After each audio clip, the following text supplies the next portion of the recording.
ইট মারলে পাটকেল। রাষ্ট্রপুঞ্জে মনোভাব পরিষ্কার করে দিল নয়াদিল্লি। পাক মদতপুষ্ট জঙ্গিরা গত মাসের 22 তারিখ হামলা চালায় পেহেলগাঁওয়ে। মৃত্যু হয় নিরীহ 26 জনের। এরপর থেকেই ফুঁসছিল দেশ। অবশেষে মঙ্গলবার গভীর রাতে প্রত্যাঘাত নামল পাকিস্তানের অভ্যন্তরে। মিসাইল হামলায় গুড়িয়ে দেওয়া হলো একের পর এক জঙ্গি ঘাঁটি। পুরো পরিস্থিতির জন্য নয়াদিল্লিকে দায়ী করে সুর চড়াচ্ছে ইসলামাবাদ।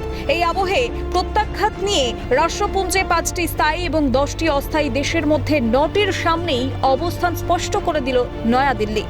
রাষ্ট্রপুঞ্জে বিভিন্ন দেশের কূটনীতিবিদ এবং রাষ্ট্রদূতদের সঙ্গে বৈঠক করেন বিদেশমন্ত্রী এস জয়শঙ্কর। ছিলেন জাতীয় নিরাপত্তা উপদেষ্টা অজিত ডোভালও। পরিষ্কার করে দেন, পাকিস্তান যদি এবার প্রত্যাঘাত করে তাহলে ছেড়ে কথা বলবে না ভারত। রাষ্ট্রপুঞ্জের স্থায়ী সদস্য দেশ হওয়ায় ছিল পাকিস্তানের ঘনিষ্ঠ বন্ধু চীন।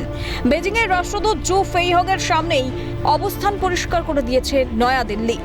ওয়াকিবহাল মহলের মতে মনোভাব পরিষ্কার করে দিয়ে নয়াদিল্লি বুঝিয়ে দিল, ইসলামাবাদ হুঙ্কার দিলেও পিছু হটার কোনো প্রশ্নই নেই।